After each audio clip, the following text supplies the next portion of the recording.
NCP है उसको लेकर बात चल रही थी कि शरद पवार अध्यक्ष रहेंगे या नहीं रहेंगे। अब सबसे बड़ा सवाल खड़ा होता है कि एनसीपी में अगर शरद पवार अध्यक्ष नहीं रहेंगे तो कौन रहेगा, सुप्रिया सुले या अजीत पवार। कुछ लोग हैं हमारे साथ, उनसे बातचीत करते हैं। ये बताइए कि अगर शरद पवार इस्तीफा दे देते हैं एनसीपी के फिर अध्यक्ष आप किसको देखेंगे? वो साहब निर्णय लेंगे। सुप्रिया सुले होती है या फिर अजीत पवार होते, कौन रहेगा? नहीं, आपको नहीं पता नहीं। लेकिन आप किसको चाहते हैं? नहीं, साहब निर्णय लेंगे ना। आप किसको चाहते हैं कि बने रहे कोई? नहीं नहीं, हम तो दोनों भी चाहते हैं। दोनों पे आपकी क्या मत रहेगा, कौन रहेगा अध्यक्ष? पवार साहब इसलिए। पवार साहब। अगर पवार साहब नहीं मानते हैं और बोलते कि नहीं मैंने डिसीजन ले लिया फाइनल है, तो किसको देखेंगे आप? नहीं नहीं, वो मानेंगे वो मानेंगे? सब कार्यकर्ता इतने ये है नर्वस हो गए तो मानेंगे पवार साहब। आपको अभी उम्मीद है कि मानेंगे? मानेंगे, हाँ उम्मीद है। आपको भी उम्मीद है? उम्मीद है। तो मानेंगे? मानेंगे। नहीं माने तो कौन आपकी नजर में कौन होगा? वो नहीं, वो तो नहीं, वो साहब निर्णय लेंगे। सामने ले लेंगे।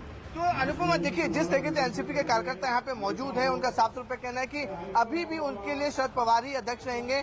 अगर नहीं होते हैं तो शरद पवार तय करेंगे कि आखिरकार उनकी कुर्सी पर कौन बैठेगा। जो पावर गेम है विवेक, वो शरद पवार के पास रहने वाला है। अगर हम उनकी 63 सालों की राजनीतिक यात्रा को देखें तो राजनीति के ऐसे धुरंधर वो ऐसी बिसात बिछाते हैं कि बड़े बड़े सुरमा ढेर हो गए। तो क्या जो उनका अध्यक्ष पद से इस्तीफा देना है, इसके पीछे उनकी कोई और सोच है? इस संभावना से इनकार नहीं किया जा सकता।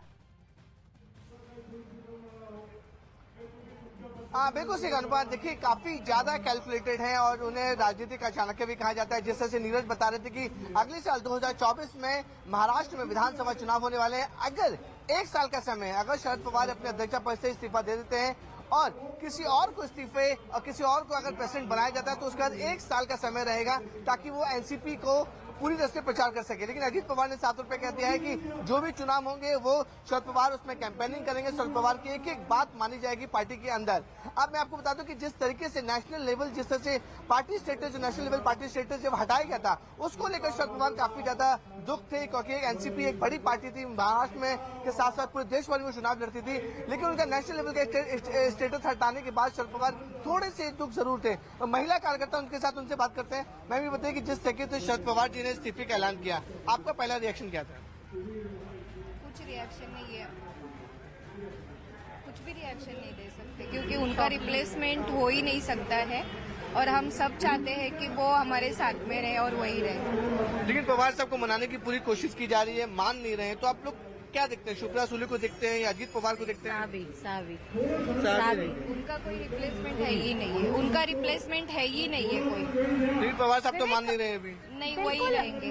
विवेक, इस बात को समझा जा सकता है कि जो कार्यकर्ता है, क्योंकि एनसीपी एक ऐसी पार्टी है जिसे बनाया शरद पवार ने है, किसी और पार्टी की तरह नहीं कि अभी जो है कोई और चला रहा है, बनाया शरद पवार ने है। लेकिन अब ये समझने की जरूरत है कि अगर अजीत पवार और सुप्रिया सुले का नाम इस कमेटी की तरफ से नहीं डिसाइड किया जाता है तो तीसरा वो कौन सा बड़ा नाम होगा जो सामने निकल कर आएगा कमेटी की तरफ से? क्या कोई ऐसा नाम? अनुपम देखिए इसमें देखिए 3 नाम बहुत ज्यादा इंपॉर्टेंट है। पहला नाम सुप्रिया सुले, जो राजनीति में देखा जाता है कि अगर कहीं भी कोई बड़ा पद होता है तो वो खून के रिश्ते को दिया जाता है। शरद पवार की बेटी है सुप्रिया सुले, तो सबका ये अंदाजा लगाया जा रहा है कि अगर शरद पवार नहीं मानते, अगर इस्तीफा दे देते हैं तो उनकी बेटी सुप्रिया सुले को एनसीपी का प्रमुख बना दिया जाएगा। दूसरा बड़ा नाम है अजीत पवार, महाराष्ट्र में बड़े नेता हैं, लोगों के साथ संपर्क में रहते हैं और अजीत पवार नाम दूसरे नाम। तीसरे नाम पर अगर हम चर्चा करें तो जयंत पाटिल का नाम सामने आ रहा है, जो बहुत ही डाउन टू अर्थ रहते हैं, लेकिन उनकी जो कनेक्टिविटी पूरे महाराष्ट्र में बहुत ज्यादा है और शरद पवार के बहुत खास माने जाते हैं जयंत पाटिल। ये 3 नाम अभी सामने आ रहे हैं कि इन 3 नामों में से एक नाम जो होगा वो एनसीपी के अध्यक्ष होंगे। लेकिन जिस तरह से कार्यकर्ता है, जिस तरह से नेता है, उनकी 18 सदस्य की कमेटी तो बन गई है, लेकिन अध्यक्ष कौन बनेगा उसका फाइनल डिसीजन कोई और नहीं बल्कि खुद शरद पवार तय करेंगे कि अध्यक्ष कौन बनेगा। क्योंकि देखिए ठीक है, हमारे साथ श्रेया भी हमारे साथ जुड़ चुकी है। श्रेया, इसमें सबसे अहम रोल अब अजीत पवार का होने वाला है, क्योंकि पिछले दिनों जो खबरें आई, अगर हम पिछले 1 से 1.5 महीने के घटनाक्रम को देखें, बीजेपी में जाने को लेकर के जो खबरें आई कि एक गुटबाजी चरम पर है, जिसमें अजीत पवार के साथ काफी ज्यादा कार्यकर्ता मौजूद हैं, तो क्या अब वो अध्यक्ष पद की रेस में सबसे आगे चल रहे हैं? देखिए, साफ तौर पर सबसे पहला नाम जो आता है वो सुप्रिया सुले का आता है, उसके बाद अजीत पवार का आता है। जैसे पिछले 1 से 1.5 महीनों में लगातार अजीत पवार के बीजेपी में बात हुई, वहीं कुछ दिन पहले ही ही जो है सुप्रिया सुले ने एक बड़ा बयान दिया था, जिसमें उन्होंने बताया था कि 15 दिन में एक बड़ा फैसला जो है वो ये लेने वाले हैं। तो हो सकता है वो इसी बात का संकेत जो है वो देती नजर आ रही थी। ऐसे में हम आपको बता दें, यहाँ पर अभी भी तमाम एनसीपी के कार्यकर्ता हॉल के अंदर लगातार उनसे ये कहा जा रहा है कि वो हॉल से बाहर निकले, कार्यक्रम खत्म हो गया है। लेकिन कार्यकर्ताओं का कहना यही है कि जब तक शरद पवार अपना फैसला वापस नहीं लेते हैं तब तक कार्यकर्ता इस हॉल से बाहर निकलेंगे। तमाम कार्यकर्ता आपको मंच पर उपस्थित नजर आ रहे होंगे, नेता जो है नजर आ रहे होंगे। लेकिन जिस हिसाब से बताया तो शरद पवार ने जो फैसला लिया है वो उस पर साफ तौर पर जो है वो अभी भी उस पक्ष को जो है उसी पे अड़े हुए हैं। वहीं जो कार्यकर्ता हैं उनका भी लगातार यही कहना है कि जब तक शरद पवार अपना फैसला वापस नहीं लेंगे तब तक वो इस हॉल को या इस जगह को नहीं छोड़ेंगे। तो ऐसे में आप देख सकते हैं कार्यकर्ता काफी ज्यादा भावुक नजर आ रहे हैं। उनका लगातार कहना यही है कि शरद पवार ही उनके लिए सब कुछ है। लगातार सारे नेता जो है वो कार्यकर्ताओं को समझाते नजर आ रहे हैं। अजीत पवार ने भी साफ तौर पर कहा कि भले ही वो रिजाइन दे दे, लेकिन अभी भी एनसीपी में जो भी बड़े फैसले लिए जाएंगे वो शरद पवार के नेतृत्व में ही लिए जाएंगे। जो भी हम पार्टी के जो भी रैलीज होंगी उसमें भी। ठीक है श्रेया, लौट रहे हैं आपके पास। विवेक भी लगातार हमारे साथ बने हुए। विवेक, एक और सवाल यहाँ पर उठता है क्योंकि पिछले दिनों हमने देखा था कि आखिर किस तरीके से अजीत पवार ने साफ तौर पर कहा कि हमारे जितने विधायक हैं, कुछ विधायकों के साथ जो है शरद पवार को इस बात के लिए मनाने की कोशिश की जाए कि अब भारतीय जनता पार्टी का साथ देने की जरूरत आन पड़ी है। क्या ये दबाव भी शरद पवार के ऊपर था और ये भी वजह कहीं ना कहीं रही होगी कि अब वो जो है अध्यक्ष पद छोड़ना चाह रहे हैं और शायद अब इसीलिए अजीत पवार जो अध्यक्ष पद के तौर पर बैठे?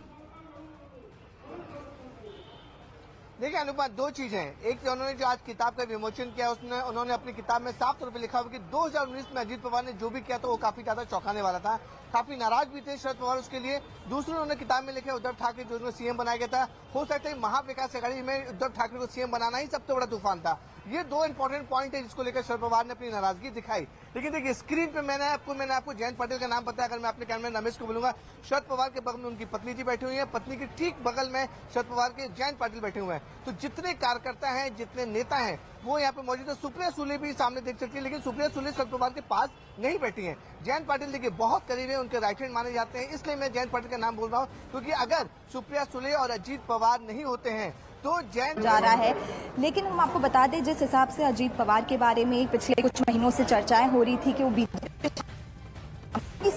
ऐसा निर्णय पवार कर लेंगे, वो इसी बात को संकेत है हो क्योंकि लगातार जो है वो विचारों में भी मतभेदता जो है वो एनसीपी में नजर आ रही थी। वहीं यहाँ पर ये भी हवाला दिया जा रहा है कि शरद पवार जो है वो अपनी सेहत की वजह से जो है वो ये इस्तीफा दे रहे हैं। तो लगातार कई सारे सवाल जो हैं वो इस्तीफे पे उठ रहे हैं क्योंकि लगातार पिछले 1.5 दिनों तो श्रेया की आवाज सही से नहीं मिल पा रही है। आपको बता दें कि अजीत पवार, उनका रोल अब सबसे बड़ा हो जाता है। उन्होंने कहा कि शरद पवार मार्गदर्शन देते रहेंगे। शरद पवार की तरफ से कहा गया कि इस्तीफा वापस लेने का आग्रह न करें। हालांकि पार्टी कार्यकर्ता भावुक नजर आए, शरद पवार के परिवार के लोग बेहद भावुक नजर आए।